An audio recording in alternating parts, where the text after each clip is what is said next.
Hi friends, welcome to Drona. We are discussing the chapter of concept of supply. Right. In this chapter, we are discussing with section 7, meaning and scope of supply. Out of which, section 7, subsection 1, clause A, all forms of supply of the goods or services for a consideration by a person in the course or furtherance of the business would amount to a supply. With this sentence, we derived 5 points. Those are the first one. There should be a supply of the good or service, and second one, supply should be made for a consideration, right? These two things we discussed elaborately. Now the third thing we are going to discuss, that is the supply should be made in the course or furtherance of the business. So to become any transaction as a supply, first of all, such supply should be either good or service, and again such supply should be made for a consideration. And the third one, such supply should be made in the course or furtherance of the business. Then only we can say that concerned transaction as a supply. ఆ transaction చేయడం అనేది business చేసే క్రమంలో జరిగి ఉండాలమ్మా, అప్పుడే supply అవుతుంది. అలా కాకుండా జనరల్గా నువ్వు ఏదైనా ఒక ట్రాన్సాక్షన్ చేసావు, మైట్ బి అది క్యాష్కే అయి ఉండొచ్చు, బట్ అది సప్లై అవుతుందా అంటే నో. అంటే ఏంటి సార్? ఎగ్జాంపుల్ చూడండి.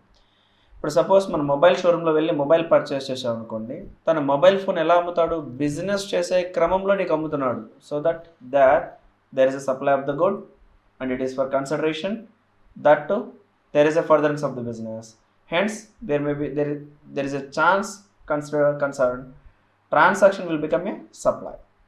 సపోజ్ సేమ్ ఎగ్జాంపుల్ చూడండి. మీరు 1+1 ఆఫర్ ఉంది కదా అని 2 మొబైల్స్ పర్చేస్ చేశారు.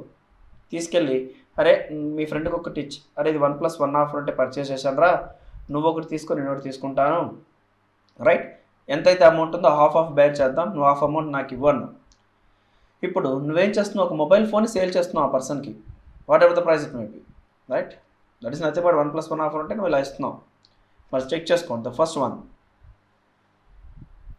There is a supply of the good, కరెక్ట్గా మొబైల్ ఫోన్ ఇస్తున్నావు. Number 2, consideration. 1+1 ఆఫర్ ఉంది కాబట్టి హాఫ్ ప్రైస్ నువ్వు బేర్ చేసి హాఫ్ ప్రైస్ రికవర్ చేసుకున్నావు, కన్సిడరేషన్ ఉంది. And third one, furtherance of the business ఉందా? నువ్వేమైనా బిజినెస్ చేసే క్రమంలో అమ్మావా? నో. కాబట్టి ఇది సప్లై కాదు. నువ్వు ఫోన్ అమ్మితే ఆ ట్రాన్సాక్షన్ సప్లై కాలేదు. అదే బిగ్సీ షోరూమ్ ఫోన్ అమ్మితే సప్లై అయ్యి జిఎస్టీ పే చేయాల్సి వచ్చింది. డిఫరెన్స్ ఏంటి? బిగ్సీ షోరూమ్ ఫోన్ అమ్ముతూ ఉంటే బిజినెస్ చేసే క్రమంలో అమ్ముతున్నారు కాబట్టి it is a supply, they are liable for payment of GST. But whereas you are supplying, you are transacting in relation to the mobile phone which is not in the course or furtherance of the business, hence it is not a supply, right? చూడండి ఒకసారి sentences.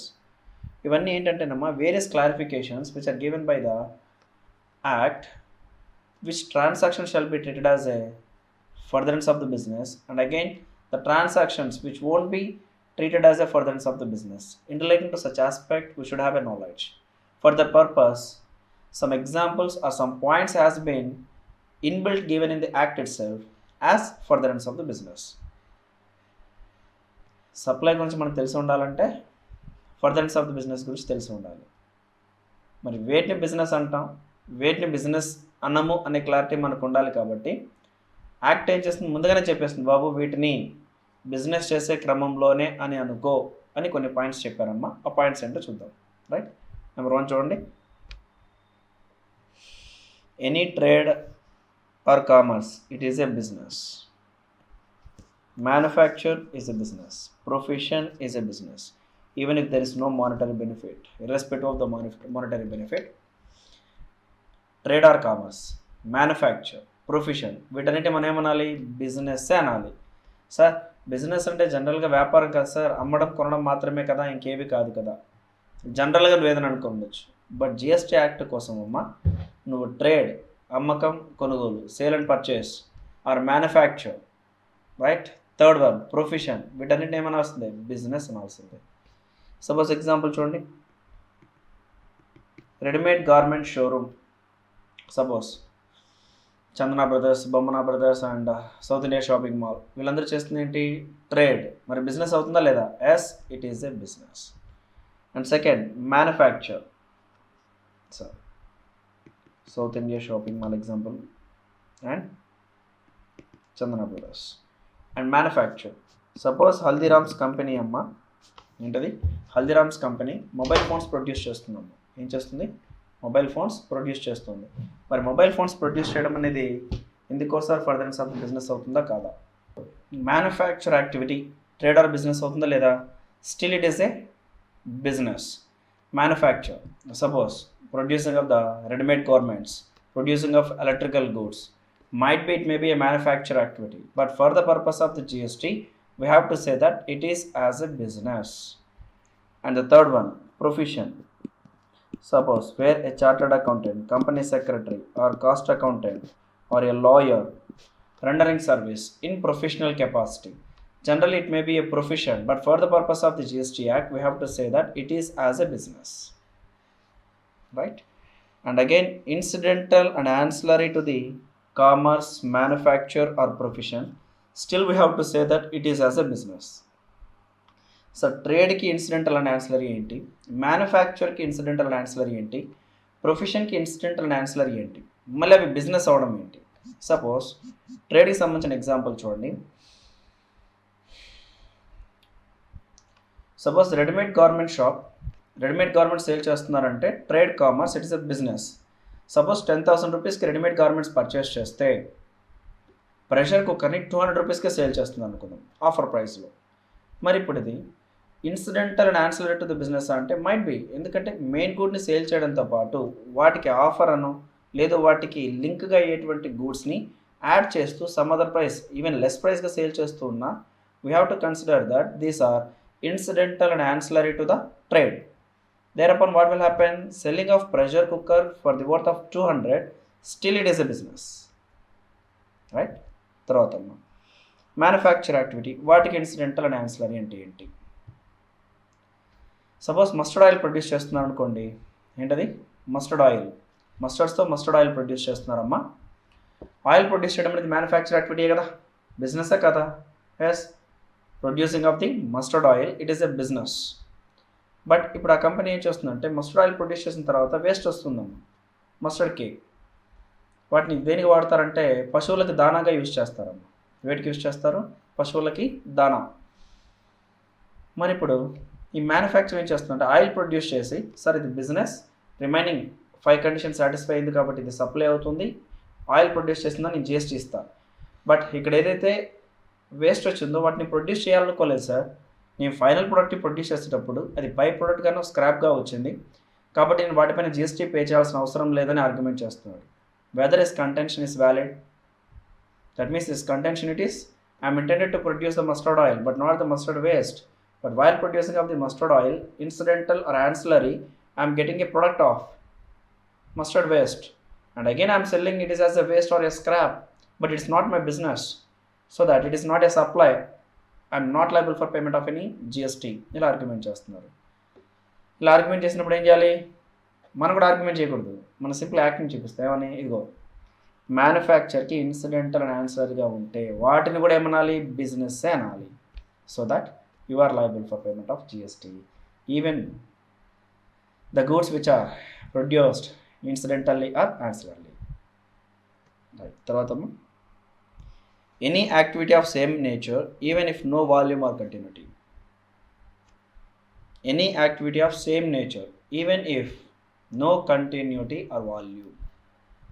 ఏంటమ్మా అది? Continuity volume లేకుండా చేసినా అది business అవుతుంది అంట. Best example అమ్మ, దీపావళి ఫెస్టివల్ చూసారనుకోండి, క్రాకర్స్ సేల్ చేస్తూ ఉంటారు. ఎన్ని డేస్ బిజినెస్ ఉంటుందమ్మా? ఎన్ని డేస్? 1 మంతా? పోయాయమ్మా అప్పట్లో 1 మంత్ 30 డేస్ అని. ఇప్పుడు అలాంటిది ఏం లేదమ్మా, మహా అంటే 1 వీక్, 10 మ్యాక్స్ అంటే 15 డేస్, అంతేనా? మరి ఇప్పుడు ఆ పర్సన్ 15 డేస్ బిజినెస్ చేసుకుని వెళ్ళిపోతారమ్మా. మరి ఇప్పుడు ఆ 15 డేస్ చేసినటువంటి బిజినెస్ సప్లై అవుతుందా? GST పే చేయాలంటే ఫస్ట్ మనం చెక్ చేసుకోవాల్సింది ఏంటి? Whether it is in the course or furtherance of the business or not, we have to ensure. అది బిజినెస్ చేసే క్రమంలో అవుతుందా లేదా అని మనం చెక్ చేసుకోవాలి. మరి ఇక్కడ ఏం చెప్పారు? Without continuity or volume, where a person doing a business even for a small period, still it is in the course or furtherance of the business. So that on satisfying of remaining conditions, it will become supply. అంటే ఇప్పుడేంటి దీపావళికి cracker sale చేయడం, no volume no continuity ఉన్నా still it is supply. అంతేనా? ఇంకా example చెప్తాను చూడండి. Suppose మీరు మీ ఫ్రెండ్ కోసం మీరు మొబైల్ ఫోన్ కొని పర్చేస్ చేసి తనకిచ్చి హాఫ్ ప్రైస్ మీరు తీసుకున్నారు కదమ్మా, రైట్. అప్పుడు అది సప్లై కాదు అన్నాను. ఎందుకు? మీరు అక్కడ బిజినెస్ చేసే ఉద్దేశం లేదు అని. మరి ఇప్పుడు ఇంకో ఎగ్జాంపుల్ చెప్తాను చూడండి. సపోజ్ మీరు ఢిల్లీకి ఏదో వెళ్ళారు పని మీద, అక్కడ 16 GB పెన్ డ్రైవ్స్ మొత్తం 100 రూపీస్కి అమ్ముతున్నారు అనుకుందాం. నువ్వేం చేసావంటే ఒక 200 పెన్ డ్రైవ్స్ పర్చేస్ చేసి తీసుకొచ్చావు మీ ఫ్రెండ్స్ అందరికీ సేల్ చేద్దామని. ఎంత కొన్నావు? 100 రూపీస్ కొన్నావు. ఇప్పుడు మీ ఫ్రెండ్స్కి వచ్చి అరే 16 GB పెన్ డ్రైవ్ 400 రూపీస్ కదరా, ఇదిగో మీకోసం నేను 150కే ఇస్తున్నాను తీసుకోండి అని చెప్పి ఇలా సేల్ చేయడం మొదలెట్టావు. మరి ఇప్పుడు నువ్వు చేస్తుంది బిజినెసా కాదా? Yes, now you are doing business.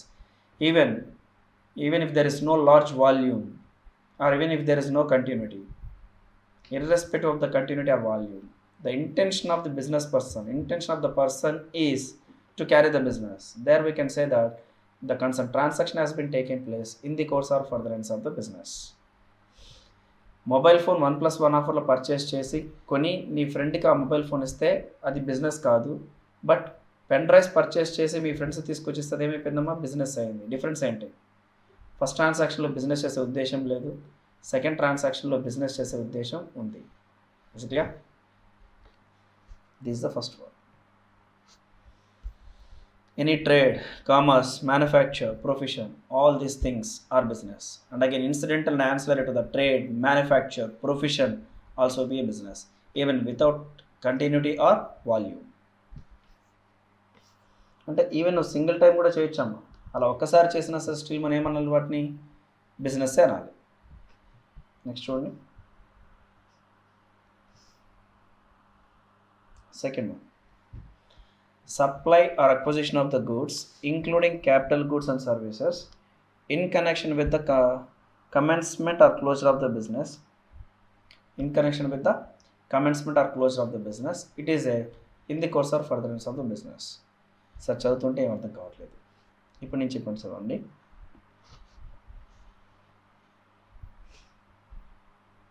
Supply of goods including capital goods and services in connection with closure of business. Supply of goods including capital goods and services in connection with the closure of business. This is sentence number 1. And sentence number 2. Acquisition of goods including capital goods and services in connection with commencement of business. Acquisition of the goods including capital goods and services in connection with commencement of business. 2 points ఉన్నాయి, జాగ్రత్త divide చేసి రాసుకోండి. First blue పెన్తో underline చేసింది ఏంటమ్మా? Supply in connection, supply of the goods including capital goods and services in connection with closure of business. ఏమవుతుందమ్మా? In the course or furtherance of the business అవుతుంది. అంటే ఏంటి? బిజినెస్ని క్లోజ్ చేసేటప్పుడు ఏంటది? బిజినెస్ని క్లోజ్ చేసేటప్పుడు నువ్వు ఏవైతే బిజినెస్ అసెట్స్గా ఉన్నాయో వాటిని రిమూవ్ చేసావంటే even still we have to say that it is in the course or furtherance of the business. Sir నేను వ్యాపారం క్లోజ్ చేశాను కదా, క్లోజ్ చేసిన తర్వాత నేను అమ్మితే కూడా అది బిజినెస్ చేసే క్రమంలో ఎలా అవుతుంది సార్? చెప్తాను. మరి ఫస్ట్ పాయింట్ ఏం చెప్పాము? ఇంకొకటి acquisition of the goods including capital goods and services in connection with the commencement of the business. రెండింటిని అర్థమయ్యే విధంగా వచ్చిన ఎగ్జాంపుల్ తీసుకొని చెప్తాను చూడండి. సపోజ్ ఒక పర్సన్ బిజినెస్ని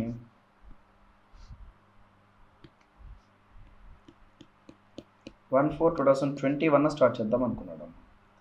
మరి 1/4/2021 స్టార్ట్ చేద్దాం అనుకున్నప్పుడు ముందుగానే కొన్ని raw material and capital goods purchase చేశాడు. దట్ ఈస్ అక్విజిషన్ కదా, అక్వైర్డ్. మరి వీటికి సంబంధించి ఇన్పుట్ ట్యాక్స్ క్రెడిట్ వస్తుందా? సార్ తను బిజినెస్ స్టార్ట్ చేసింది, బిజినెస్ కమెన్స్ చేసింది ఎప్పుడు? 1/4/2021 కదా, అంతకు ముందే కొన్నారు. మరి రా మెటీరియల్ క్యాపిటల్ గూడ్స్ వాటిపైన క్రెడిట్ ఎందుకు ఇవ్వాలి సార్? కొన్న రోజున బిజినెస్ లేదు కదా అని అంటే యాక్ట్ ఏముంటుంది? With the intention to commencement of the business whatever the goods purchased these are purchase in the course or furtherance of the business hence eligible for ITC. వీటిని business చేసే క్రమంలో కొన్నట్టే. కొనే రోజున వ్యాపారం లేదు, బట్ బిజినెస్ని commence start చేసేటువంటి ఉద్దేశంతో నువ్వు కొన్నావు కాబట్టి ఇవేంటి బిజినెస్ చేసే క్రమంలో కొన్నట్టే నువ్వు ఇన్పుట్ ట్యాక్స్ క్రెడిట్ అవైల్ చేసుకోవచ్చు. ఏవైనా సరే రా మెటీరియల్ క్యాపిటల్ గుడ్స్ కొని ఒకసారి మన ఇన్పుట్ ట్యాక్స్ క్రెడిట్ అవైల్ చేసుకున్నాం అనుకోమ్మా, వాటిని బిజినెస్ అసెట్స్ అంటాం. ఏమంటాం? Business assets. ఎప్పుడంటామమ్మా? పర్చేస్ చేసిన తర్వాత వాటిపైన ఇన్పుట్ ట్యాక్స్ క్రెడిట్ని అవైల్ చేసుకుంటే వాటిని ఏమంటాం? Business asset. బిజినెస్ అసెట్ అంటున్నామంటే మీనింగ్ ఏంటమ్మా? వాటిని లైఫ్ లాంగ్ మన బిజినెస్ కోసమే యూజ్ చేయాలి. ఏం చేయాలి? లైఫ్ లాంగ్ బిజినెస్ కోసమే యూజ్ చేయాలి, వేరే ఏ పర్పస్కి యూజ్ చేయకూడదు. సపోజ్ ఈ పర్సన్ 31st March 2025 వరకు యూజ్ చేశాడు అనుకుందాం. అంటే అప్రాక్సిమేట్గా ఎన్నమ్మా? 4-5 years యూజ్ చేశాడా? ఒక 4-5 years యూజ్ చేసిన తర్వాత బిజినెస్ స్టాప్ చేశాడు. Business closed. ఇప్పుడు ఏం చేస్తున్నాడు చూడండి. బిజినెస్ క్లోజ్ చేసి ఏవైతే బిజినెస్ అసెట్స్ ఉన్నాయో,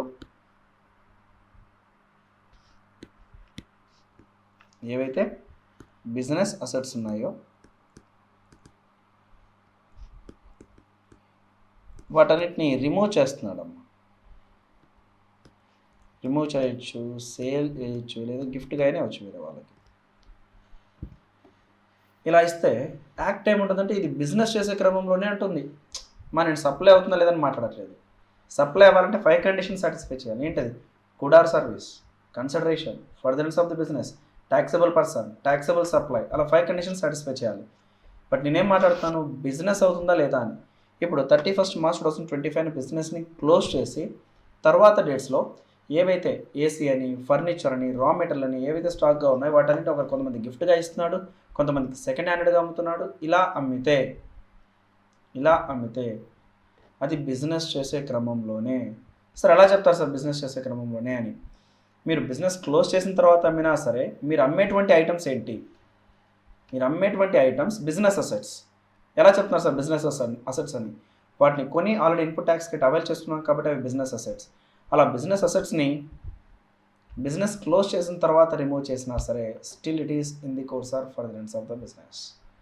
వీటికి రిమైనింగ్ 4 conditions సాటిస్ఫై చేశారనుకోండమ్మా, ఈ ట్రాన్సాక్షన్ సప్లై అవుతుంది, వాటిపైన జిఎస్టీ పే చేయాల్సి ఉంటుంది. రైట్? సో బిజినెస్ స్టార్ట్ చేయడానికి ముందుగా నువ్వు ఏవైనా సరే గూడ్స్ని పర్చేస్ చేస్తే those are in the course or furtherance of the business. Still, on the date of purchase, you don't have a business, but still you are eligible for input tax credit. And at the same time, second side to the coin, after closing of the business, after closure of the business, whatever the raw material or capital goods held as a stock on which input tax credit has been availed, if those goods are removed or sold or given as a gift, but still we have to say that those are in the course or furtherance of the business. Is it clear? ఇలా 2 points involve అయిందమ్మా ఇందులో. Business start చేసేటప్పుడు, close చేసేటప్పుడు. తర్వాత చూడండి. Third one అమ్మా, provision of a facility by club, association etcetera to its members for a consideration. Provision of facility by club, association etcetera to its members for consideration. ఒక club కానీ association కానీ మెంబర్కి గూడ్ని కానీ services కానీ provide చేస్తే మనం ఏమని చెప్పాలి? Still it is in the course or furtherance of the business అని చెప్పాలి. సార్ క్లబ్ ఏంటి, అసోసియేషన్ ఏంటి? రైట్, మా అసోసియేషన్ అంటే 2 or more persons they form for the purpose of carrying of any business, that is or for an accomplishment of the an object. After accomplishment of the object the concern association will be dissolved. ఒక object, ఒక కాంట్రాక్ట్ని complete చేయడానికి, ఒక job వర్క్ని complete చేయడానికి 2 or more persons group అవుతారమ్మా. ఆ work complete అయిపోయిన తర్వాత డివైడ్ అయిపోతారు. అలాంటిది అసోసియేషన్. మరి క్లబ్ అంటే ఏంటి సార్? 2 or more persons కలిసి వాళ్ళలో వాళ్ళు సర్వీస్ చేసుకుందాం అనే ఇంటెన్షన్తో ఫామ్ అయినటువంటి group of persons club. There will be a concept of mutuality, that is they will render services for themself. Right, they will put money. Right, after accumulation of money they will render services for themselves. Such association is known as club. మరి క్లబ్లో ఎలాంటి activities జరుగుతుంటాయి? Club అనగానే మన packet గుర్తొస్తుంది, అంతేనా? గుర్తుపెట్టుకోండి అమ్మ, క్లబ్ అంటే ఇప్పుడు ప్యాకెట్ అనే కాదమ్మా, రిక్రియేషన్, ఎంజాయ్మెంట్, స్పోర్ట్స్, ఇలాంటివన్నీ అమ్మ. ఇప్పుడు సపోజ్ గవర్నమెంట్ ఎంప్లాయీస్ ఉన్నారు, ఒక 60 members ఒకే చోట పనిచేస్తున్నారు. సపోజ్ బిఎస్ఎన్ఎల్ వద్ద ఈవినింగ్ 5 అయిపోతే ఆఫీస్ నుంచి బయట వస్తున్నారు. అరే వెంటనే ఇంటికి వెళ్ళి మనం ఏం చేస్తాం రా, ఇక్కడ ఒక బిల్డింగ్ ఒకటి రెంట్ తీసుకుందాం, అందరూ ఈవినింగ్ ఒక 2 hours ఉండి కొంచెం స్పోర్ట్స్ ఆడదాం, గేమ్ ఆడదాం, స్విమ్మింగ్ నేర్చుకుందాం అని చెప్పని వాళ్ళలో వాళ్ళు మనీ వేసుకొని అక్కడ ఒక అసోసియేషన్ ఏర్పరచుకున్నారనుకోండి, దాన్ని ఇప్పుడు ఏమంటాం, క్లబ్ అంటాం. వాళ్ళే మనీ వేసుకొని వాళ్ళలో వాళ్ళకే సర్వీస్ తీసుకునేటువంటి ఇంటెన్షన్ ఉంది. Is clear? వీటిని ఏమంటున్నామా మనం? వాటిని ఏమంటున్నాం? It is club. మరి ఇప్పుడు ఈ క్లబ్ మెంబర్స్కి సర్వీస్ని ప్రొవైడ్ చేసి గూడ్స్ని సప్లై చేసి మంత్లీ బేసిస్లో మనీ తీసుకుంటుందాం. మరి అది బిజినెస్ అవుతుందంటే as it is in the course or furtherance of the business. వింటూ ఉంటారమ్మా, లయన్స్ క్లబ్ అని, రైట్, జూబ్లీ హిల్స్ క్లబ్ అని, ఎన్టీఆర్స్ క్లబ్స్ అని, ఇలా డిఫరెంట్ నేమ్స్తో వింటూ ఉంటారు. ఆ క్లబ్లో మెంబర్షిప్ తీసుకుంటారు. ఎవ్రీ మంత్ వాళ్ళకి కావాల్సినటువంటి అక్కడ ఎంజాయ్మెంట్, రిక్రియేషన్, స్పోర్ట్స్ ఏవైతే ఉన్నాయో వాటన్నిటిని సర్వీస్ తీసుకుంటారు. మంత్ అయిన తర్వాత ఎంత అయిందో అమౌంట్ని పే చేస్తూ ఉంటారు. ఇదేంటిది? క్లబ్. మెంబర్ దగ్గర డబ్బులు తీసుకొని ఆయనకే సర్వీస్ ఇస్తుంది. బట్ దీన్ని కూడా ఏమంటున్నారు? బిజినెస్ అని అంటున్నారు. నిజంగా ఇంకా మీకు ఇది మనసుకి అర్థమయ్యే విధంగా ఓ మంచి ఎగ్జాంపుల్ చెప్తాను, జాగ్రత్తగా. సపోజ్ మీరే ఆన్లైన్ క్లాసెస్ వింటున్నారు. ద్రోణ వాళ్ళు రివిజన్ టెస్ట్ పేపర్ అని చెప్పని బ్యాచ్ అనౌన్స్ చేశారు. మీరు ఆన్లైన్లో ఎగ్జామ్స్ రాయండి, ఇలా కరెక్షన్ చేసుకోవచ్చు, ఇలా మీకు మార్క్స్ని అలాట్ చేస్తాం, ఇలా సో కరెక్షన్ ప్యాటర్న్ ఉంటుంది అని. సో మీరు ఏం చేస్తున్నారంటే ఒక 30 members కలిసి, అరే మనం ద్రోణకి ఫీజు పే చేయాలి కదా, అదే దీంతో మనమే మన డబ్బులు వేసుకొని మనమే ఒక బిల్డింగ్ రెంట్ తీసుకొని మనమే చదువుకుందామని ప్లాన్ చేస్తున్నారు. బాగానే ఉంది. మీ 30 members కలిపి డబ్బులు వేశారు, హ్యాపీగా books, water, tea machine, security, cleaning అన్నీ ఏర్పాటు చేసుకున్నారు. మంత్లీ మెయింటెనెన్స్ అవుతా, మంత్లీ మీ పాకెట్ నుంచి డబ్బులు తీసి అక్కడ పెట్టాలి, అంతేనా? మీరందరూ 30 మంది కలవడం ఏంటి? ఒక అసోసియేషన్, క్లబ్. అందులో మీ పొజిషన్ ఏంటి? మెంబర్. ఎవ్రీ మంత్ మీకు సర్వీస్ ఇచ్చిందని మీరు డబ్బులు ఇస్తున్నారా? Yes, it is in the course or furtherance of the business. ఇప్పుడు మీరంటారు, అబ్బాయి సార్ నేనే ఎక్కడ వ్యాపారం చేస్తున్నాను సార్, మేము వ్యాపారం చేయట్లేదు సార్, మేము స్టూడెంట్ సార్, చదువుకున్నా సార్, మేము గ్రూప్ ఆఫ్ పర్సన్స్ కలిపి మాలో మేము డబ్బులు వేసుకొని మాలో మేము సర్వీస్ చేసుకుంటున్నాం అంతే. But still the act saying that it is in the course or furtherance of the business. Sir ఇంత దారుణం ఏంటి సార్, మాల్లో మేము డబ్బులు వేసుకొని ఇలా తీసుకుంటే ఇది బిజినెస్ ఎందుకు అవుతుంది సార్? మైట్ బి నీ పాయింట్ ఆఫ్ వ్యూలో మంచి ఉద్దేశమేనమ్మా, కానీ దీనికి గవర్నమెంట్ వీటిని బిజినెస్ అని చెప్పడానికి రెండో ఇంటెన్షన్ చెప్తాను చూడండి. ఇప్పుడు సపోజ్ మీరే 30 members గ్రూప్ ఆఫ్ పర్సన్స్ ఏదైనా బయటకు వెళ్ళి హోటల్లో తిన్నారు, ట్యాక్స్ పే చేయరా? చేస్తారు. గేమ్ ఎక్కడైనా సరే బయట వాటిలో వెళ్ళి గేమ్స్ ఆడడానికి సపరేట్ ప్లేస్ ఉంటుంది, అక్కడ ఆడారు, అక్కడ అమౌంట్ పే చేస్తారు, ఎంట్రీ ఫీ, జిఎస్టీ పే చేయరా? పే చేస్తారు. మరి వాటన్నిటిని అవాయిడ్ చేయడానికి మీరు కావాలంటే ఇక్కడ గ్రూప్ ఆఫ్ పర్సన్స్ కడితే ఇక్కడ ట్యాక్స్ నుంచి ఎగ్జంప్షన్ ఇవ్వాలా? మీకు కరెక్ట్ కాదు కదా, రైట్? That is intention. ఇలాంటి సిచ్యువేషన్స్ని కవర్ చేయడానికే ఈ క్లబ్ అండ్ అసోసియేషన్ని మెంబర్స్కి ఇచ్చేటువంటి services. Still it is in the course or furtherance of the business. అర్థమైందా? నెక్స్ట్ 4th one అమ్మా.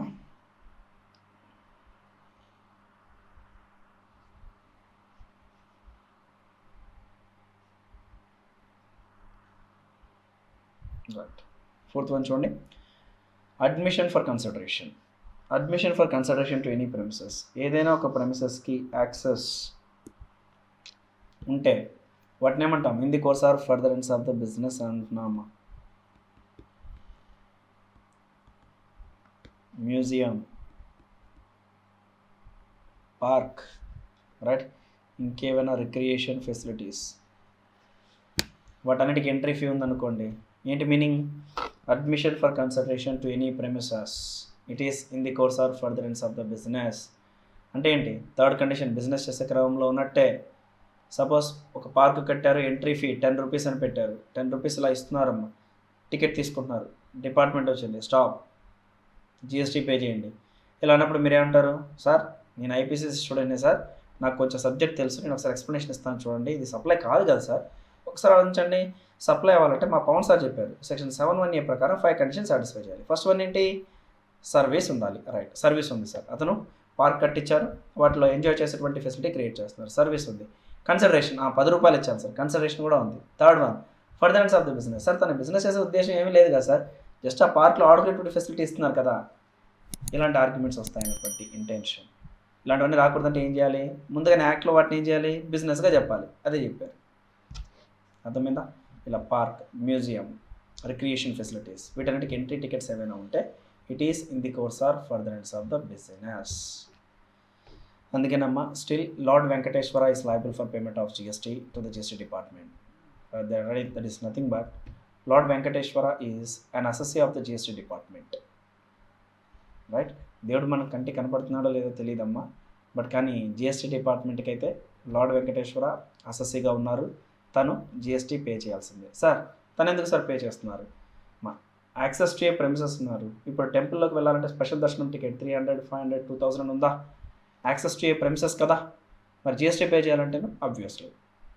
ఎగ్జామ్షన్ ఏదైనా గ్రాంట్ చేసి ఉంటే some other issue, but first of all అది in the course or furtherance of the business అంటే as per GST it is in the course or furtherance of the business. Reason access to a premises for a consideration, it is in the course or furtherance of the business. Is it clear? So ఇప్పటివరకు మనం ఎన్ని points discuss చేసాం? 4 points. ఇవన్నీ ఏంటి? Business ఎలా అవుతాయి, ఈ transactions business అనాలా వద్దా అనేటువంటి మీకు యాంబిగ్విటీ లేకుండా ముందుగానే యాక్టే చెప్పేస్తుంది. ఏమని? ట్రేడ్, కామర్స్, ప్రొఫెషన్ వీటిని బిజినెస్ అనండి. అండ్ వాటికి సంబంధించిన ఇన్సిడెంటల్ అండ్ యాన్సిలరీ యాక్టివిటీస్ని కూడా బిజినెస్ అనండి. Even without any volume or continuity అయినా సరే అవి బిజినెస్ అవుతాయి. This the first point. And second point, బిజినెస్ని స్టార్ట్ చేసే క్రమంలో, బిజినెస్ రాకముందే నువ్వు ఏమైనా గూడ్స్ కొన్నా వాటన్నిటి బిజినెస్ చేసే క్రమంలోనే కొన్నావు, హ్యాపీగా ఇన్పుట్ ట్యాక్స్ క్రెడిట్ తీసుకో. అండ్ నెంబర్ 2, బిజినెస్ క్లోజ్ చేసిన తర్వాత బిజినెస్ అసెట్స్ని రిమూవ్ చేస్తున్నావు. ఆ రోజున బిజినెస్ లేకపోయినా బిజినెస్ చేసే క్రమంలోనే వాటిని నమ్ముతున్నట్టు, కాబట్టి వాటిపైన జిఎస్టీ పే చేయి. Right? And the third one, provision of a facility by a club or association to members, it is still in the course or furtherance of the business. Even you may argue that sir, there is a concept of mutuality and we are rendering services for ourselves. We are not doing any business. Even though you have this type of the discussion, irrespective of the such fact, we have to consider it is in the course or furtherance of the business. And next one, admission for a consideration to any premises, it is also be in the course or furtherance of the business. Is it clear? Ma 5 points lo ma third point discuss chestunam, in the course or furtherance of the business. ఏవి business చేసే క్రమంలో అవుతాయని. ఎందుకంటే ఏ transaction అయినా business చేసే క్రమంలో చేస్తేనే third condition satisfy అవుతుంది. అండ్ థర్డ్ కండిషన్తో పాటు రిమైనింగ్ కండిషన్ సాటిస్ఫై అయితేనే ఆ ట్రాన్సాక్షన్ సప్లై అవుతుంది. Right? That's all for the day. Remaining concept will discuss next class. Thank you.